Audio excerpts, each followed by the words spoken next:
Tuni Thusim hinseding hi ahile. Borderline kiti Sepoy Hinkho Thusim hinseding hi ahi. Tun anapan pai kit taute. Heji borderline kiti Thusim hi. Emi ta acapakat Hinkho Thusim ta be athil su hi. Thusim min atuple adoi pi pen chu ahile.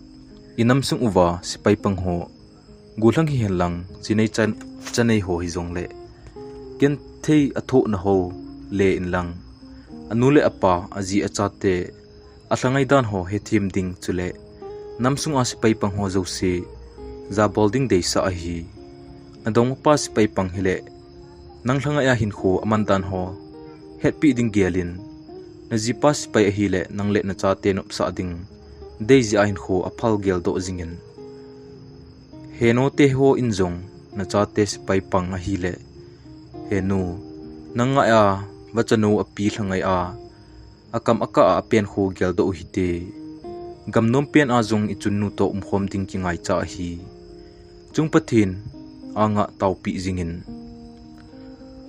tun atusimachun anlu tau hite ama sut bangbanga kain se jing ding ahi ke them to hite kain kho Thusim chu hiti hi ahi ke hi kanewa ki patna mi veisi damti nelo tabang kan hi in ka chenau Chandil district lang ka humin uwang hinsida tang kating hichilai achun tinglang lo bol a chabanga ki thaile le a mu masat ni do masat ki thua hin theiding lampi hola hungki wa ka hiuwe nisia ni eding kol thule jingson jan son ding ki mai mo zen a gen theita hungkho sa kan hiuwe kaneu lai chun lo ka kon na uwa dam theina in ena ki hen kangpi ta aji in e hin podo uvin ka khumite enjong kamin chu so son hi so son wang adam do ding ta san au mi eti mi hon eni gelu mi khat chu kan hi e le kha jong mi bangin mun hoi a kan sim zo pon ka thi ka hin sa mo le wa umpa chun patin thil gun jong hin tin aham ha min class 10 kan chain a hi kamang jing jong ananom thei te pon san khat kamangin jong uicha khan in ko oi ap in kalu so jing tan kahin ding chu kele ke jong kan kita san thei te pon hi ke chu ina ka changa da hla thei ka hi loji achun lo a naw sen wedding in ena puizi we aka ale athi ding ka hi hitam ti in ti zata in malam hin khoding gel molivin Hinkho ka hin mang e ke ho hi u chatam te kan hi win hi chenaki ka achun insung mi pa ka pa jong anadam thei kit pon gen thei kit ti jong le to na in ki seile agena ki khai chu kan hiuwe thinglang lo bol ki ji achun gen thei tin chang chu mi hlipumin kain thu in kain kho chu kain mang in jinga ka thi diam thai a ka thi diam ti a lungi chadet denin kanu ten ena tizat pi khat kan hinala e kaloi ka gol ho chula midam thei hitawin tin hlaile chople kiti ho jong anahat uvin keichu minung delin kana pangjing tan chapang kan hiwang achun gelodin tincheng kan gel khom jin pathinin hitidinga in sim hidem keijung kaloi ka gol ho bang in thaile the ingting hileng kanom tangi yetin pathin koma kan ki phinji na hi damozal khon a kan lup jing la hin ka chunnu keiding in hlilong pumin ataw jin ka kha do a kanu kamuji tingle kalung among jin hinla mitli kamuji tingle seiding Halloween kejong kamo lisu ji tai pathinin ka chunnu tawna asangin tinglang alo le ai thingna lo na a ki sem dam doi ho chu pathinin aman cha danin ein he sa tawin a hile hichi ako na chun aban banin khong ki zen in thim khat wang kahin ahungnop jep tan a hi class 10 ka zo in zong ta sa dam na in eizo lo ji achun lekha sim na ding chu ke dingin lampi ki kha abang jing tan anadam thei tama jong leng insung din munin wang an to zo lo him kan kha kini ka ki gel le ka thla jong asiji in hinla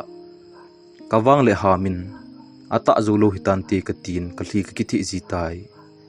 phat hong chal in hoilang a hong kon hiding ham Sepoy kila ding thu ka zain kinjong ummo manti ding ham chun class 10 document ho ka ki po in Sepoy kila ding in ka chi tan hi kanu in ein song pon ke mata jong kan ki song pon hinla kaloi ho bol man chun thanu manin ka gazau tan hi le kong thlai do zel tan hi chiwang ka chunga pathin thil kong mong mong hi ka tin ka thlai do achun pathin ka thangwa chim thei te poi medical hungki vet ding hin ka ki ko to hle tan ai ti a anadam thei lo pa chu medical a ka so sa ding chu wan aga ki sei be phien ka gelin hin la pathin koma ka taw in pa hi chen nei hin hlut ta a hi le abana ka ki mai to pi ding a zong hin nang man neilam kai jing in na khona ka ki pido e ka tin taw na to tho in khong ki ve ta na hi le gin chat helam pen pathinin ka taw na asang in medical zong khong pass ki tai pathin in mananum eine hi khemong mong tan hi chun kin zong tin le ha tho in khong pang tan hi le gen thei te pathin in keding lampi e hon pi jing tan tawna in ema pui jing pen ritel kahin bol zong achun e ki tho pi ding mi pathin in e pi jing pen khong pass do tai mi asang azala a hlen do khat kan hi kha chu ka ki gele kele ke jong kan ki ta san ju ji poi khusung mi hon e dat ma hle jing in sun nang nong mo thlai do wang pat jang a sil ki kai abang jing e tin adai to ko min e ki pa pi thei hle jing ji uve kin wang ima zo si patin thil gon le le hi ka chenin kanu in jong e hil jing in insung gen thei ka hiu pathinin e he thim uwa ki ho adia kin son theilam pi e hin ko mu pi u hi dan hole kamalam hin khu ka zo dan chu tawna to tho in e hil jing in a hi recruitment ka zo ta awang achun ka pot do ding chu kanu in e song zo pon in mai khu khel khalo pan gampam ka chot lut ding chu agel le eina lungkim pi mama jing in a hi hitia migen thei ta khat kan hi wang achun gulang khat hina in kilung sit pi ki kim ki ti khat kan ne in sipai pang thei din mona ka aza do achun ama jong ki pa hle jing e ki kim hi ki seile mingo hi in thau be set lo gong be set jong hi lo mi hon imain ai gel pi hi jong leng ke ding in kalung sung leng nu lunglai ros atiu chu an hi e agom so min ki seile nunga mel hoita golang helding ki chu tho ho khu hi in ama lung sit ka chan thei chu wang pha kana ki sa hle e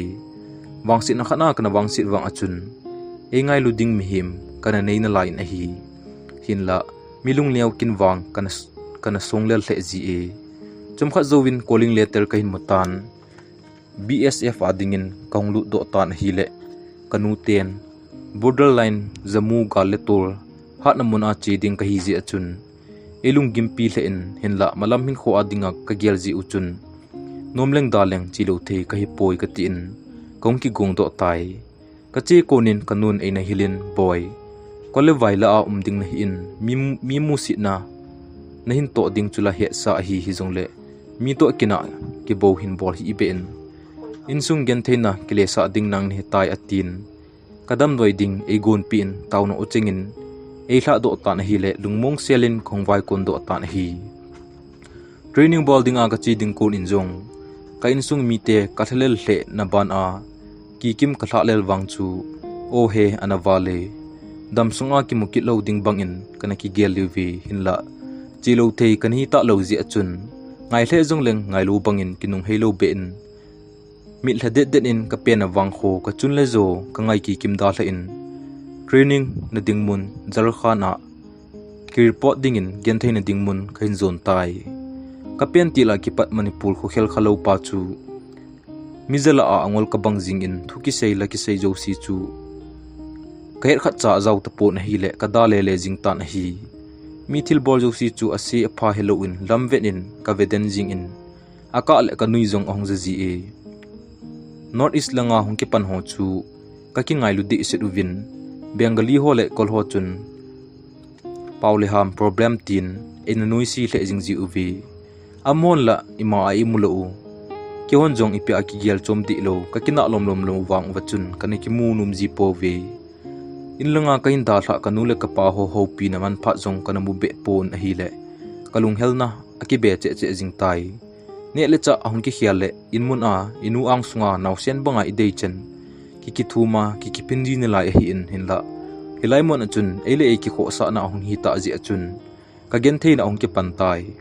buni ading akiti jong le bo a sim thei la hilo Anjang khote thupo kinezi inlang a lela buman chet kinezi hin inlang kalhangai le jingzi na hi zan imut naman patla thelo dan le mol nui a kyum hi zi achun mun khat ibol khile tula ki oma inup ida ke banga got na thu ding hikit ku ki chapa kahi na lungchang po do ding an hi po le thingke pa la la ki jep to na thei ta ba hi ei mi thing hlang a ku na hungki panjong atam hle in a hi le lungmon mon aumin andi isinin manipul a ko na hung ho chu ki hom thota in nu pa ki hlalel ka bang jing taw vi manipulai le me hlei ho to aka le uile kial akiba jiwang achun gampa ma ki su to ka hi phanu chun ka ki mo ngai jing uvin tuilenga ka bang ki ji taw vi lunghelnan ka dim uvin inlang ngai ngen ka hi ji uchun ke lunggel bang a kaloile pai hon jong agel ding ka he ji achun atonin ka hung pang ji in loite ho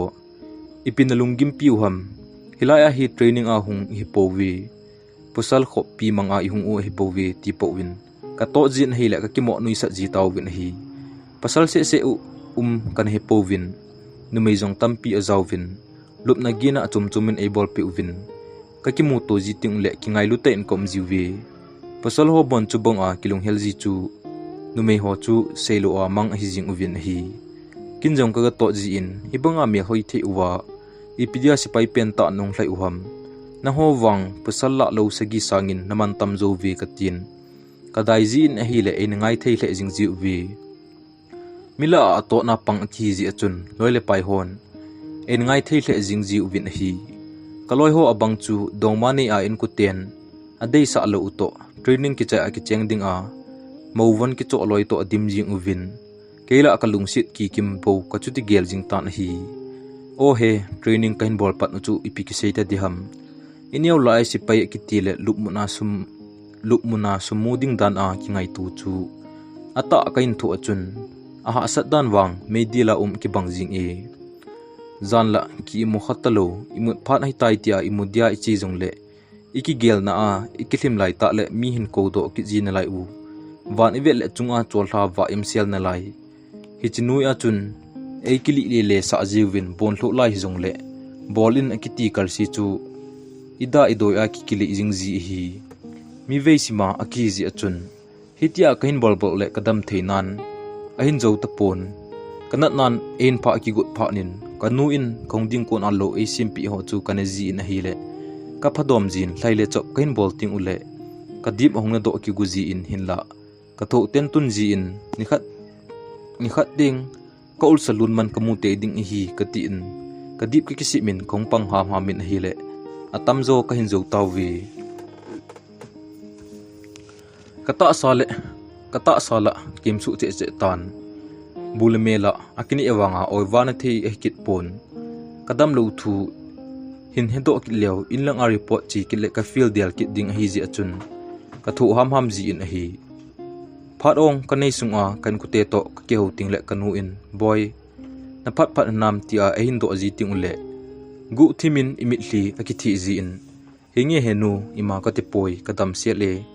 anu ma num hi bowi ka ti jin kanu zo kale thamun chi tai aji chu kagen thei thu dan thu zele enung ko num ding hi ji achun ka seido ngam ji pon inmun a hi bang chun ki tho le ki auza jing mai the hi hinla kalungin kein lai sin kanu gen thei sa ponge ka tin ka kha ka penin kain tho tun ji in kalunga kele ke ka ki han la ji in ken thei tho ding hena sa ka hlen ti in tin le ha thu in mit hiloni tamjong le ke man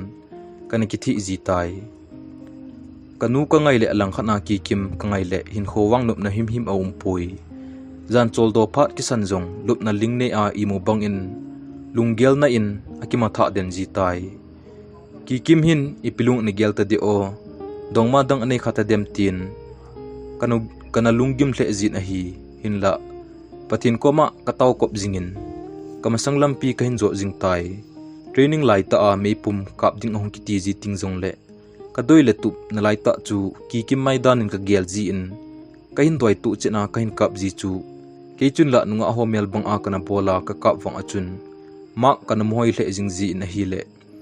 kachunga hon eina pa chle jing ji uvin hi kitchen gi achu ki kim kalung sit nan kamalampi en hon pi a hi e gen the na tampi hen lang ta sana do zolo nat nan ai tum jong le ki kim ka gel do ji ting le ka thu nat na kan hai mil ji in ki kim ngai a kamau ji ting jong le ka chunu taw no cheng chu ke ding in ki thamon na ucheng thu pi pen ong hi ji tai hitia chu ki kim jong ka chunu bang a kanamon pi kalung sit kha chu an hi e hapta hlung ke a fan mulo ta bang a ki ji achun fan choi phat akinei sun sun le in ku te le ki kim ho pi ding chu ka nga lel wal ji in ka ti kalu atha do liu ji e miss call an ki gol ji in evet le lo i pai chu le in sung mi te an hi ji in do lo company call jong an tam di se ji e miss call anum ho chu ile call ting le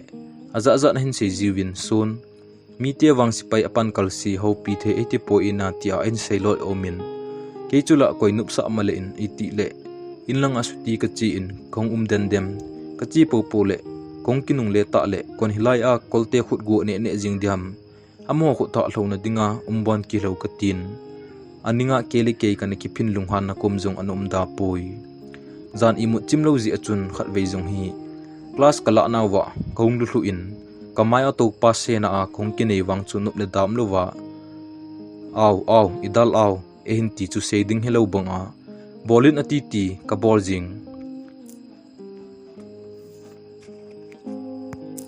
ilu leila ki phulu na gamtin ki gel jing ji a hi in aka le ilung gel achun senior ho jong chu izat ve ham khat kana that man in ni ve thum ve lang thi jong kalung thima aum kit na lai uve kinal thodan chu na hi e training lai ta a igil kil to humpi kisudo akiba chubang lai ta chun nikhat an dinga line a kadin pet ta uvin kanunga bengali ho khanin line a hin pala kamasanga hung din chu ke jong det ngai lovin bukung zep na in kanei in a hi le kong ki pheng mai tu man uvin bune zowin punishment kanekit taw na hi bu ine le ki wa do ma hin punishment wang izat ini ewang a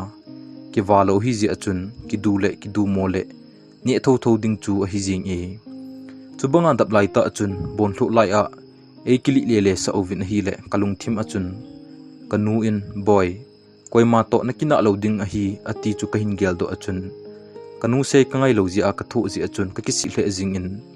kalung thima pathin le kanu ko ma ngaidam ka thum tai punishment akine le bengali ho chun athu lel di se uvin o ma tin a pengli di jing jiwin hinla kyo loi chu tingthlang a hung ki pan ki ko law in aka le punishment ni pet jong ka ki thim nui sa ji kit na lai uve ni khom atui e ki ti chu kahin thu pe uvin a hi chandei ni khat hi ka ki chol pe uvin kahin khuman ka gel le gen thei ka ki sawalin gu thimin ka hli ka ni ki thi tan hi le hilai ta chun kanu in ehin kol achun boy nadam dam hinam tin ehin do achun ka ki tim zo ta pon kong mo ka do ta na hi kaim zo lo pha na chun kanu ko ma kain khuman dan zo si chu ka sei ta na hi le kanu in zong evi zo ta pon hung do ding e ko tai ngai lut ki ti zong le chunu ngai lut na wang agil mong e zo pa ngai lut na wang lamdang ngai lut na hi ka pa in eitil kho zo in sun pasal pipi bidya na hlisu ham ven nang hi pathin e ho in sung mi la joseph banga na tun do hi na su pi hizat la nanu la ke hi nang khut hat wanga hung hing ding ka hiuwe pon thota in pangin 18 ka gel le kanu thu sei la di ka sa in ka pa thu sei la di ka sakin in ka ki gel le ka pa thu sei chun kamalam pi e hin pi zo azi achun kanu in ngai lut warzia e ho pi no ho kanungan en ka tho tun jing tai inu in ilu na muna kun e hung kai ding a hi in ipa in wang ilu na muna kuna ki tho do a din det ding dan zo a hil zo an hi e pathin ma puina zal in training kahin chai tawin in langa chi ding kahin te tawwi training ka bol sungwa sipai wan ap ho chu kahin ban he tu min kahin ki po tai in mun hlun ding kal chu kanga lel hle jing in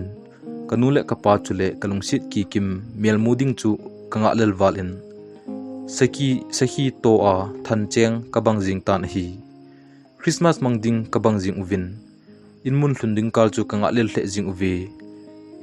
airport na angol ka bang jing tawin window langa to nom loi thi se hin ki pu loi sansil samphu hin ki pu pa di che chu tu chen hin sansil ngenin ka kozi na lai ve azi chu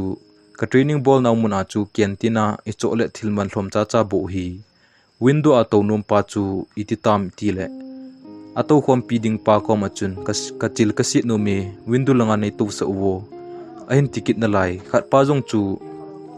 mun khana ong ki sep lu kit te anunga ho chung se na ong ki nei le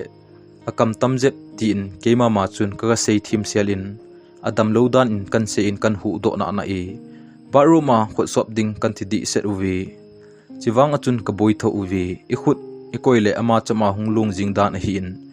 katham tham na uwa angol je phon in tep ma hin he bong kit na lain a hi ki to so le wang chu kine khate ding dan a hi kato na kon leisit ka ave su le lunghel om hle in kanu ka gel do in henu nangjala tunia hi leisit khel ma leng thei ka hi 18 pathin ka thang wa in kalung thima ni khat le wang kanu le ka pa jong kato sa te te ding a hi le na in leisit a hin bo khum ding kon hin kaloi ho khat hi sit bel an ki tu man kit lo len na keng in leisit an hi na kit an ti ta a khun ama sanga to na achun chalpang akita kit le vo henu ka chuti kinui sat thojing uwi kumthla ding konin pu mi thunjang pau to na dan in air hostess nu chu khong ki chu ki tawin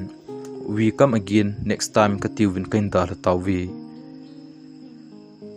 ka kumthla ule ki hola a angol je pa chun security ho koma abega ki thum kinin kamo vet win kamo nui sat tho tawi iti chun ka bengu a hin tol do win kinui sat de den khong ki thla win ka in lam cheu kan ki zo tawin hi iti ta la kanu la ka pa chule kalung sit ki mel ka modem tin tulihar airport a konin ka chena wang kho zon ding in basa khong ki tung do in lamthlung ke in ka khusung ki mu phanai lo hi wang achun ka chuti gal vet jing ke in hi in mun ka thuna chun kanu in ehin gal mu a konin ki pa mel pu min ene vevetan kinjong kanu ka mu achun ka gen thein ho zo si e hai mil sa jing in kanu chu ka ko in chibei ka bol win vailun mai cham ka sim taw ve khusung chu ka vet le lamdang ka shle jingin so thimpi ka da hla hi pha na chun ka vet na zo si chun ka neu lai a ka len na ho ai tha gel do sa in hi le kalungjong a hel ngap ji in alang khana ka ki pa dan wang pu mi thun jang pau dialogue ki thole wonderful society a hi jing e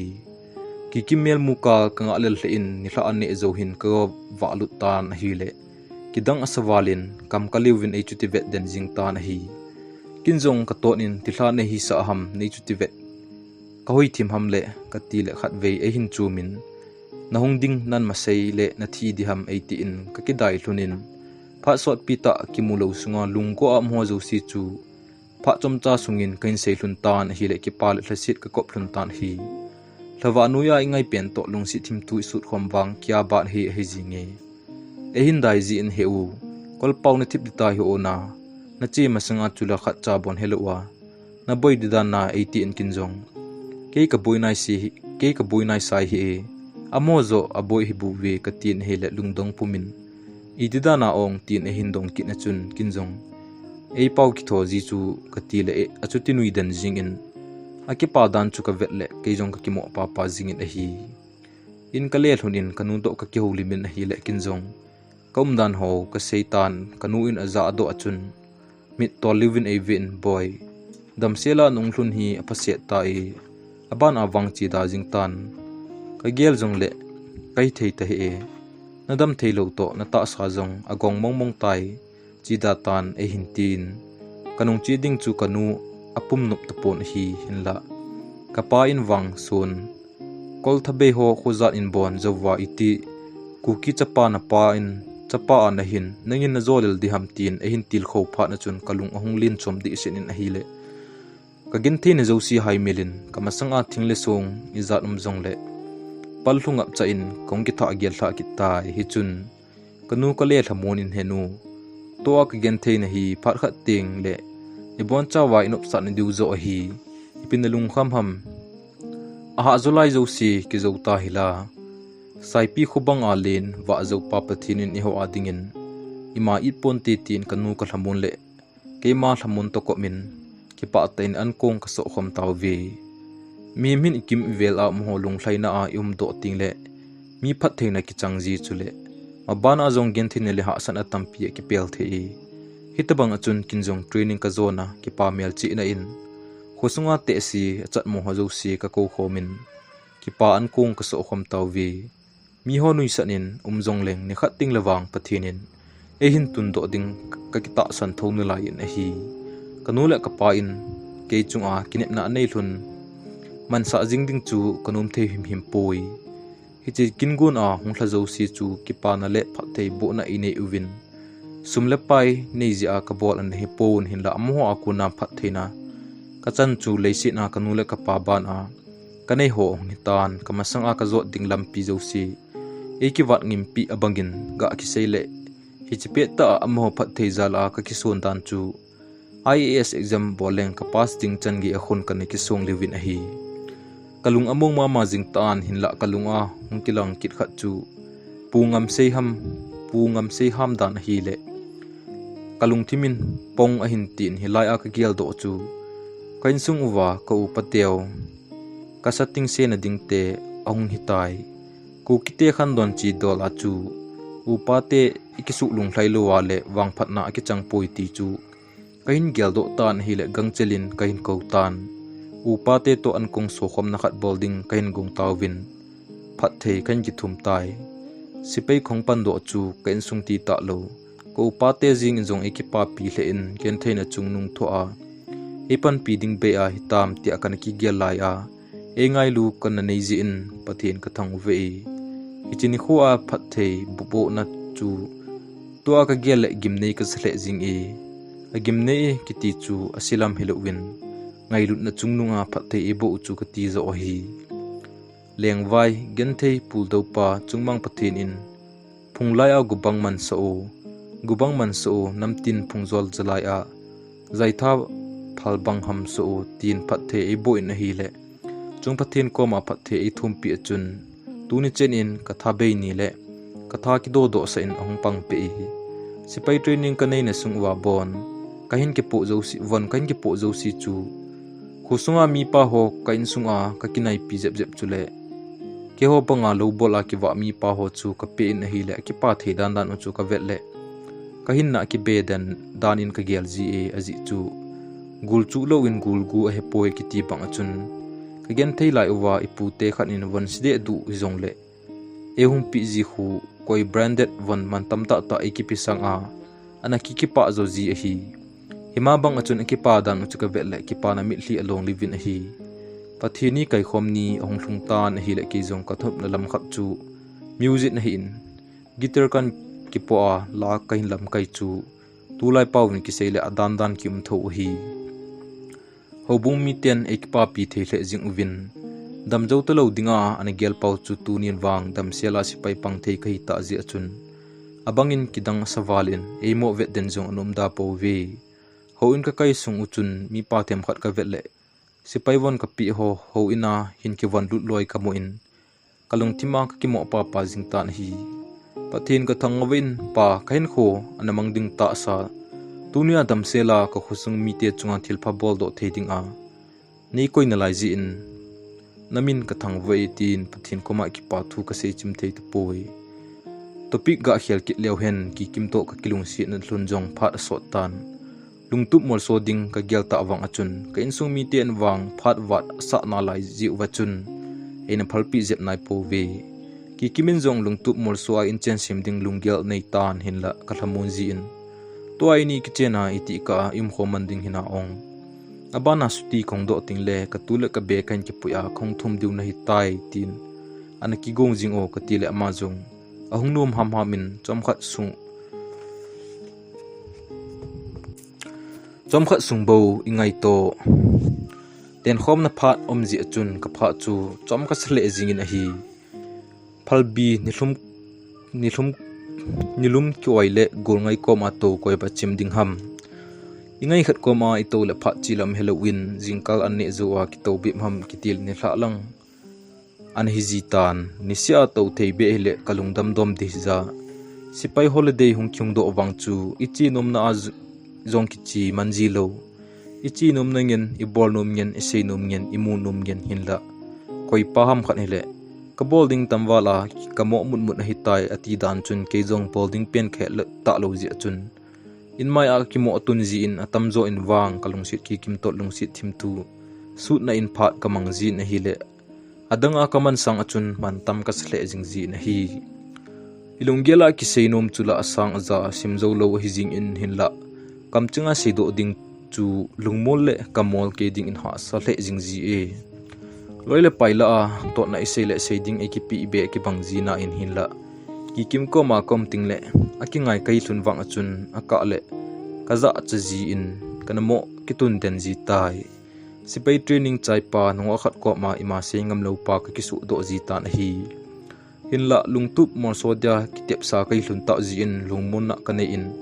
elung sit na ka ta san jing in ka som dal thei poi holiday hungdo kiting le lungtup mor so ding in ka kitem thunin nop le da ki bangin ka to na dingbun boulder line jamu kain zon ta na hi ka chi dung kun in kanu in ei vai la in boy nong kile ding kananga jingi tamselin hung kile in pathinin tidam ludam na na pihan lang bit ke in na pui jing hen nidan sin na chunnu keiman chung pathin anga kain tau pi jingnai 18 taw na pumin e hin sol do tai alang khana ki kimin ei vai hla in heu chidia wang ka phalo na hi na zo na ding mun jong gal hat na mun a hikin in ka mo ti zat ne nong kile ai kitep na banga lung tu mor so ding ni khole pha no nga jing ka hi e heu hungwang pha in o tia vengam lo je na e hla chun kinjong kapasal hi na zo si aleng mang abang jing in chini chu ki kim kai na asang de se ni leisit ki khen na gam a hi ji a khen lo the khi lo pha na chun kinjong lunglai sel le mai hlai sel in ka hla in dam selin ki mukit ka si adin mang pha hoi pen ka thot tai lunglen ana e pul do hi koi ka pi ding ham punsil bang a hle thei hile kana ti hle e khusunga ka pi ka pute chule chapangge in chibai e hung bol ovin ha hle jong le thu ham hamin kanu anglum lai da hla in gen then gam kain zo ne o borderline kalung thima ka kiti min ta chapa pasal hina hinding pasal thi athi ding ka hi tin ka se in kanuin e vai hla na kam ching hai min lovin kamalam kain zon ta na hi lunghel wang om hle e kanu to ki ho bang in kom ji in henu pathinin e ho dia agon hi na la khongdo kiting keima bo hitalowa kareng to kong vai hlunding ka hi nawon choi keima nehin tau pi jing in o ka ti ji in kanu hlangai na le ki kim ngai na in kadimin kawang khozol ngai zongleng ngai lo bang in lungsung don hlipumin mi thladet det in kain da hlatai huikung aeroplane a chi ding ka ti lew sumlut walding a hi ji achun train zo a chi ding ka tiwin kong ki pando tawi kaloi ho nal chi ho ma to chun kong ki stu ki tawin hil aza za kan bol do be ki tawi train la homo pasal kinumei sa atame atiu chu kichi thei taw tien kong ki hlem pan ki tawi kida le le jing homo hole le ki bang jun so lo buma homo ho akuna ki vendo na dinga ida idoya toilet na ki sial ji aka le toilet na umding ka ki chu tho jiwi mi hon ei chitinui sat ji un ki hola zongol ki hla do ki bang ki ji e train hung ki kham na zosi ka kum ki gu tei te jiwin train to khala koima kana ki lo kalam kai pawin eino hormo jiwi kong ki hormo tiung le mi chuza la chun ko hle win kong ki sam to jiwin o nang pa hoilang a wa mang ken hi tai mo tin ka peng jiwin hi le mi ho chun e chuti vet jiwin kalam kai paw khut gu kane de jiwi hinla e thim jiwin amanung chu e chuti zui le sa jiwin hi anne ding phat hong hi tingle ki ho kong ki hlem ki jiwin hilai station a hi tinglang mi tampi ana tha kha u hi kati uwin hi le bunia chi su ngam kom ki tapowin trin sung achun gilkil ka chuti tho ujiwin koima eng bolovin kan gen thei le uwi kalam kai pawin ahin he do pha na chun ehin hil uwin hi le ke ho chu ka ki vesal tu win amo dingla koima kinom ki lo nom ta ne thei hi ke pha na chun ka ki kho zel uwin oi pu ke di din ka ne taw win hi le hindan ahung nom dom ta hi Kong to jing lai uvin station khana ne thei choding in kaga pot do le migen thei in le lo nei lo ho kamu achun ka vojang ahung na in slum area kitia amina kaza aji chu kamina kamu phanin ka vizo tapon in chen ken thei ji a ha satna to sa aguin kali kaniki thi tai lesin a leng vai pen a kaniki gel lai jin ke sang a leng vai ho kamu ting pakai nei ngai damin tila khu kalunga ong kilangin o again thei pen khi hitam te anak kaniki gel lai a jong ke sang again thei zo nom dan hilana ka tin pathin ka thangwain amo ho din jong ka tawin a hi kanei kham kham achun sumle pai kanei ho chu ka hop pi na hi le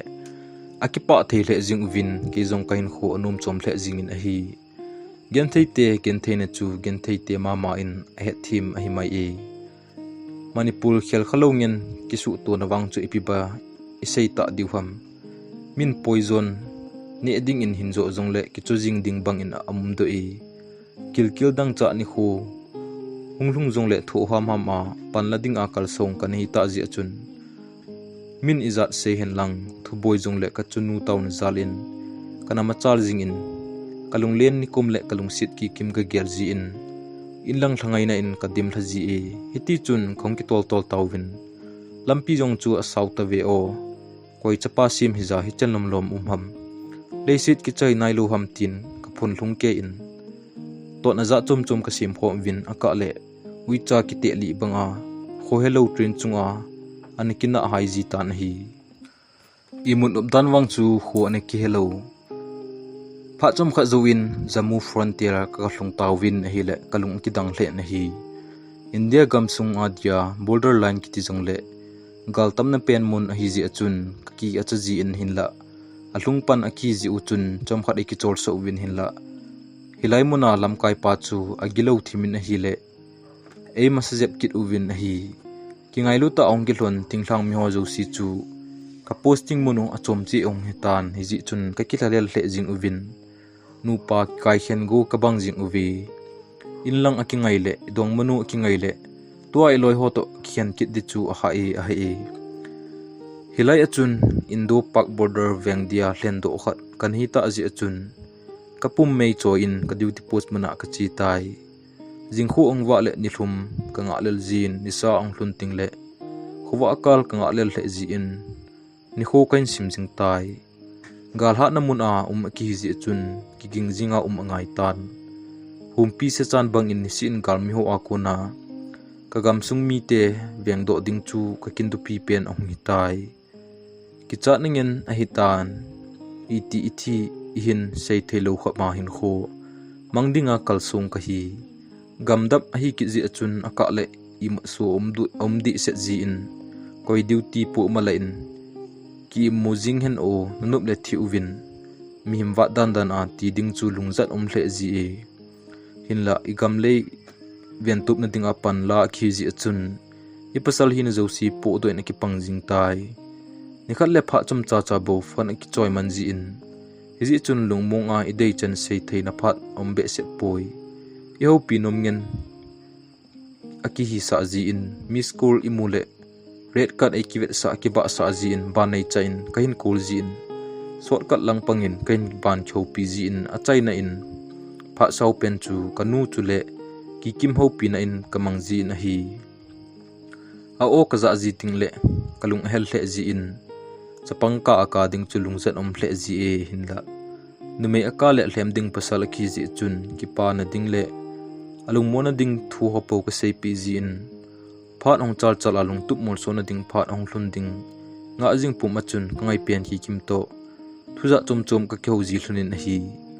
inlanga kona hun ki le bep ki wang achun abana inlang chi ding pha chu akinga lel pai kit tai anne zo bep khut kisil pet na ka gil akil te vetia seipa dan achun inlang hungdo be pa chun inlang chi kit ding kangai hle tai kalung sit mel muka ka lel hle jing in chunu phei chunga samang zalai a ni kho ho kangai hle na hi debanga ho pi jing the hi lo pha na chun ka pha nei sun ting le ka sei ding nga lom ching ho ka mo sei hla ji in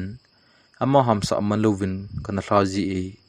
lawa nuya duty in po wangchu lunghelle ki chat ki kop thlajing e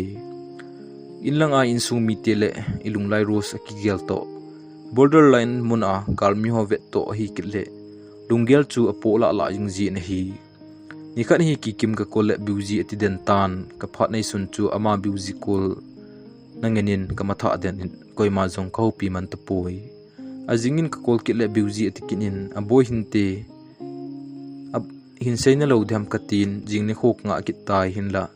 don butna kamudi ipon hile lunghan lungdon na in kadim tan hi kanu ka kole ka koldo zo ki pon chom khat zo hin kanu hin e hin kolin boy nadam dam hinam tia e hin do chon kinjong ki pa ta ni hinge henu kadam na i pathinin tu chen e puinai henu nang taw na zala hi etin ka ki holunin thudang ma selovin ka kat pai hlun tai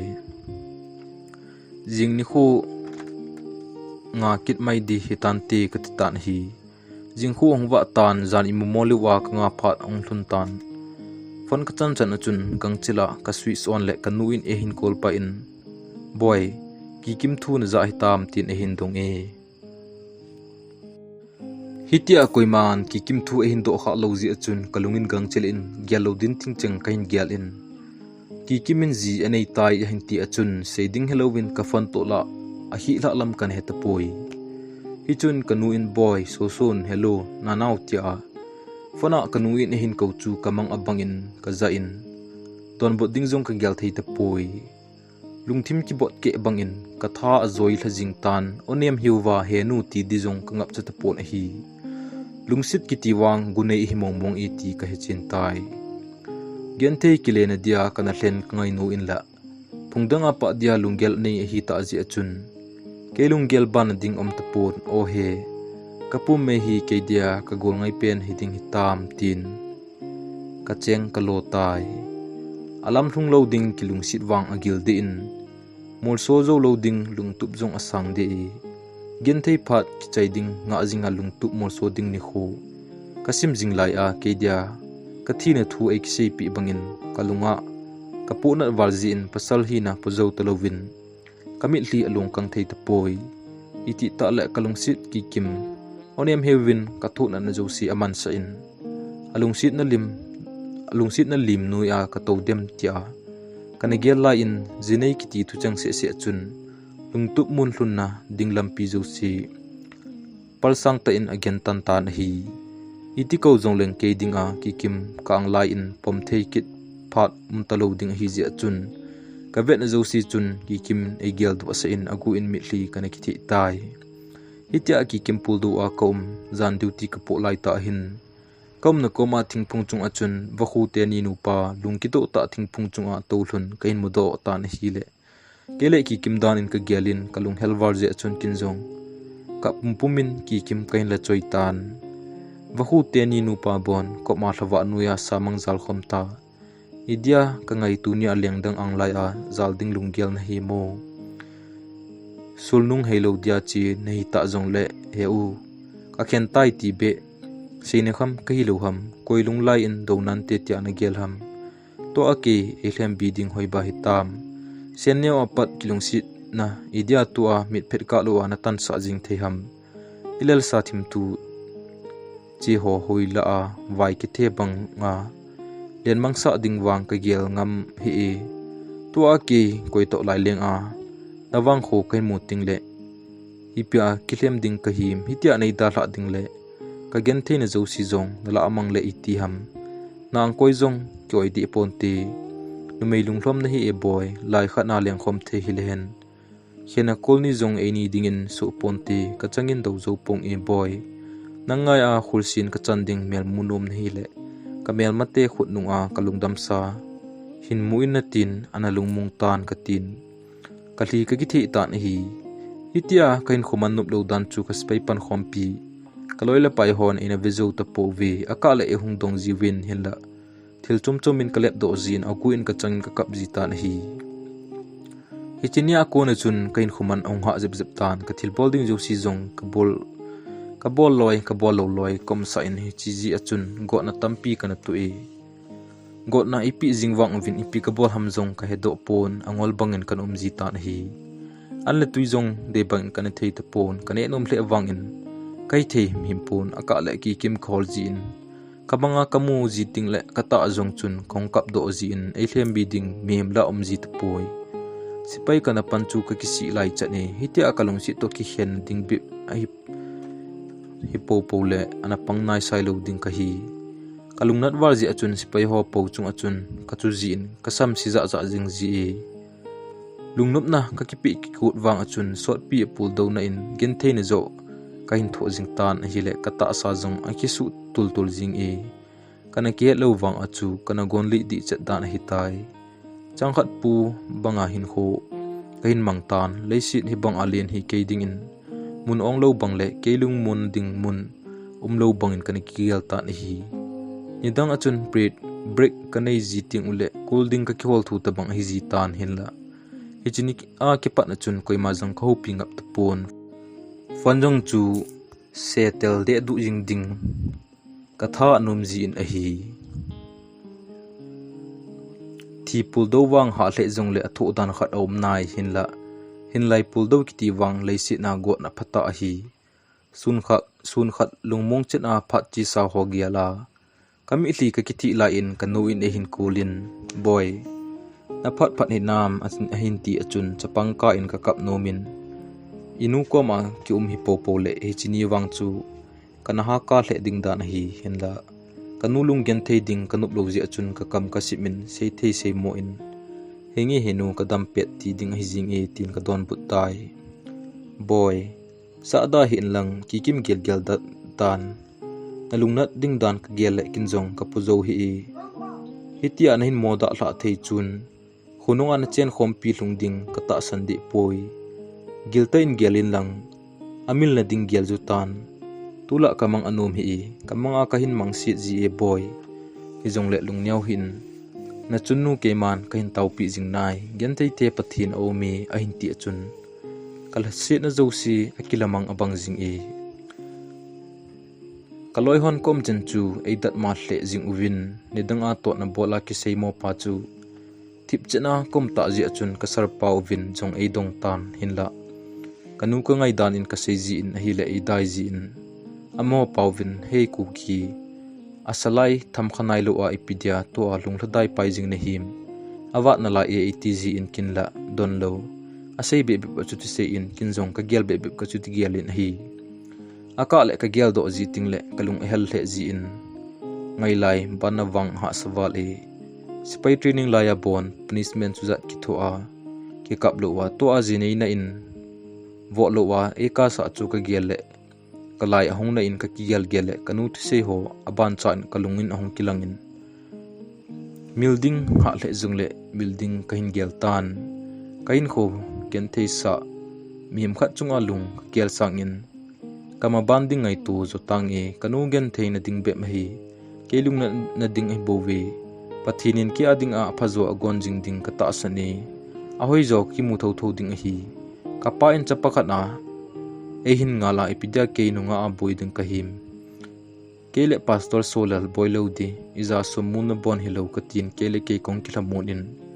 ka duty munchu ki pa ta bang ka zun tai lungyan thei pha jong au min hinla nuina pha jong kai nei zip zip tai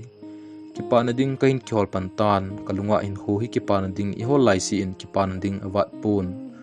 hlasi na ding i hol jong le jong e wadung abang ki ni emalung gel in hinkho ki palel sit na lampi ani gelin apui the e ti chu kain gel do tan hlasit ding koima kinomlo hi je chun kinjong ki pana lampi zo ding ka gel tan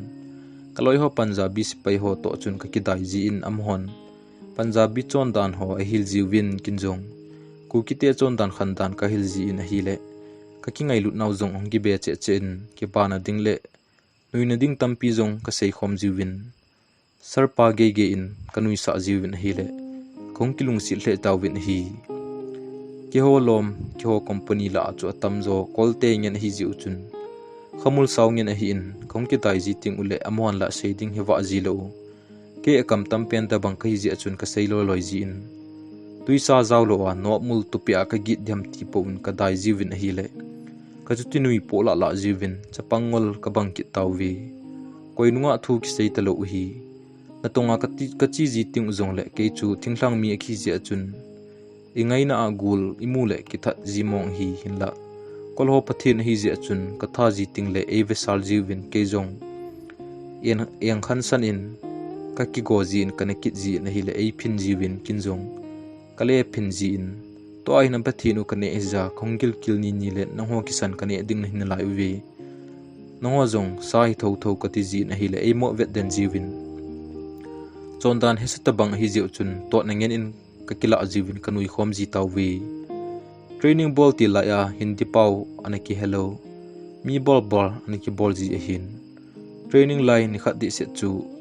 hindi pau kelo sa pa in amho pawin ku ki si table khu ga thamin lang hungkile in ati chu kinjong se ngai lowa ka thlai zela table kan do phele kaloi hon ei chi tunui sano hi chi thuwa powa chun ka ki phin jiwin hi tunwang amho to kinil na thei kham set kan ki he do tan hi le ein dai jiwin nang pa hindi pau het hi gen thei wale apau tho kyo in bon seding ke zilo wa hoilanga kona thu hizat nen se to jiham nawal be se ne ti jiwin so pi ki ngai lu ta bang a hon kom tawin kyo kem sung chu nuwa ki ngai lo hitai nuwa to ki ngai le gen thei na le lunghel na tamin iloi ngai to yum lewang nuine le ki pana chule lungnup na atam ji e kichi khain het pha na chun kinjong to a konin wang kichi thei tangi ka thu na hi kalim do na hung hi tain katin nuwa ki tim him kalunga om thei te poi aka le loila pai hi na a khatle ni to kho pi ji wang in hitia ga ki ngai pi kilung sit pi ding mit vet in wang kana ve thei mong te pu hi fona korean film ho pu ka jiwin nunga ho chu ki anu a he nei chu hi wo ka ti jiwin koi ma het pha lo be in ki ho loi chu barak spai ho omna sung achun loi chal ki bot na kana bol ji na lai uvi amo ho loi chula thadol ngen ka gel ji le hibang a thal sama sipai ahung mo hlai do chu kadat ma hle ji midang hon la ke idat mo anei ki ni hi zongin ama mai velowin mi mai enui se ne ki ti chu kana thodan a hitai brick kai nei ji ti ule ka fan che u kain kila do jiwin wa se ma nunga holim po ka ve jiwe hilai achun pilunggel ki nei ji hitam chpang cha ho po akidei ki ji na lai in bongchal te in hamdong adu jongwang abui thowi na ikhan gol ki benum kit lo ma hi tulai khangchi dan hi iwele numei ho hi achapang jong hi kyan sa ke pasal ho hila ikum atam chana ki chapan sa kit hi chiwang hi ki seile koi ho ham khat in ko in singra sunga alu aum adat mo abang jing e zanle duty ki po le sun le na tong ding na to ding ki ji in ta sa in wang azol le na kum jong da poi imut naman phat be pon zan lai a JCB ki tolgin bang a pasal chuat ina hainop lai ta a koi solo khanin amo aging litli na Wister free tia ahin mu ji chu hachang zat ji dan chu mit san liwa ki thoji a mit ngui jin a fallin ki bol ji hi abang loi akhang mangbang a half pen se to hung chom do ki goloi kathi ma jiwal in pungam seilen gam flima bang a khon Wister khu akam sunga ki belut pi hen lang ai mut na kisana hin mutle phadi kati ji in kachuti samsit ji tawwe ki mu bem ham itile Wister hung ki mut khowa hitam ta iga po to hla na wa MCL na lai in lang hlangai om ji hle in muna num ta in kumen lang hile khohelo wa mithilu ma kilum na lai ding hi ka gel le kalai jong hung na ji in la ka ki han la ji in ka gen thei jong le ka nu in nom sa hen tin ka ki hlamona na jin hi kaloi ho abang chun ihon hilai a immoliwa sum ihol diu kholanga eji cha ten imut puma bu ne du anomi golang ho chun koi chanu nup sa na dinga hilaya hi gen thei ki thu ding ham ti powin ka phun jiwin ke chu aninga mo phun be in anu in ka pangji e kol ho di se chu a to phun bang in rep song so bang ahun a phun jiu chu vet nom om ngap ji e kanu to ka keu ji ting le ka sar pawin koi to na keu ham ti ne hindong ji in sar ka ji nu to ka keu we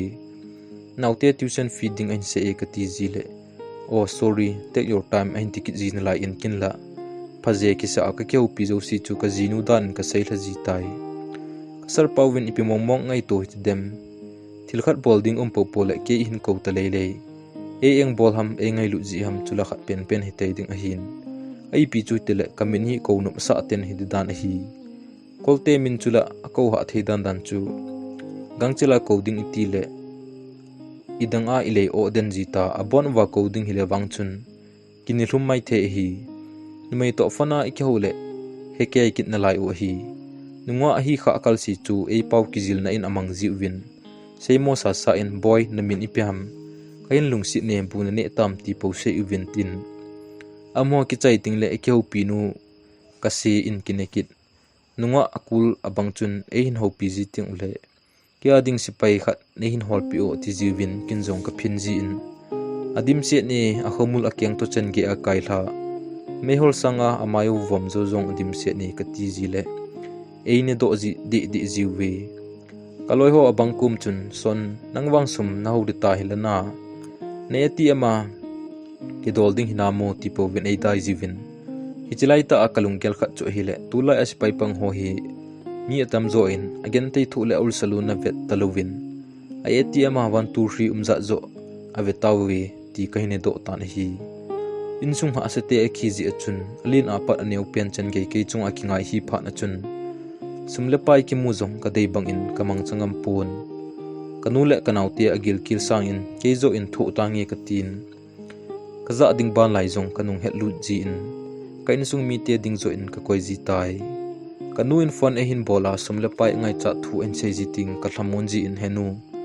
lungkham hi win banala thei na anala in lang lo kain la ting le sa de hi ka ti ji in ima bol do lo banga ka kiel ji wang achun sipai khong pan da kunin in sun chung them khat ahung ding do dan in kamuin hi le pathin ka thangwa chim thei poi ka tauji in pathin alengam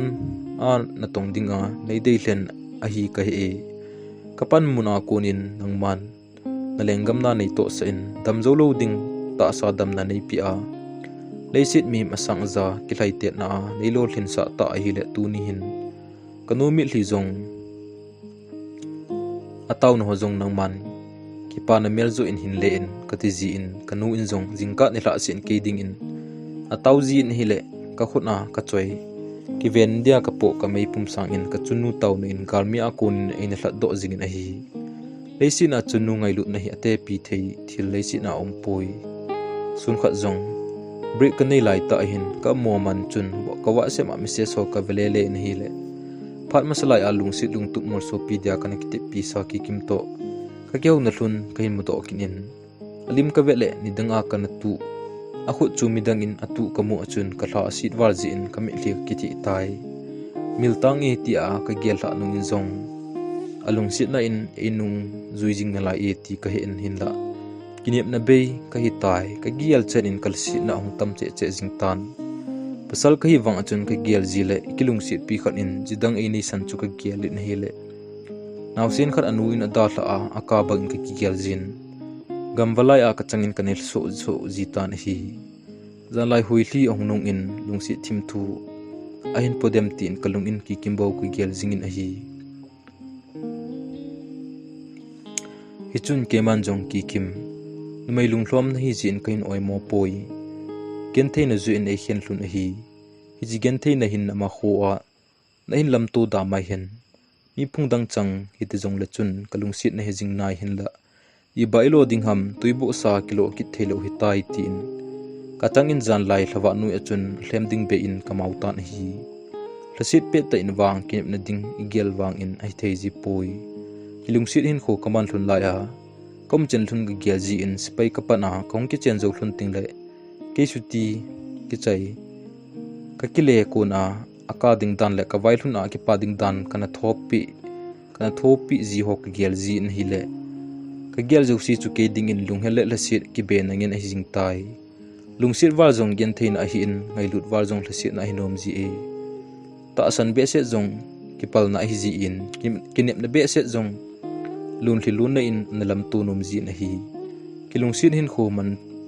man sunga ki sundal ki ti hi khen na hung ki pat na hinom ji e kisun leljia ke ma Hinkho azong khen na su kha hi ji chun kinwang lungsit kiti kam ta san thei te poi kaspai pan khompi kon kha chu suti pot tingle Kolkata hotel dunga agi den jiwin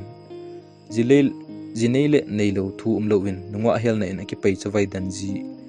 zong om da poi tulai mitam te na sei hlang pi chu spai pang hole football pe team ho na mai in alang uve ti chu hi hinla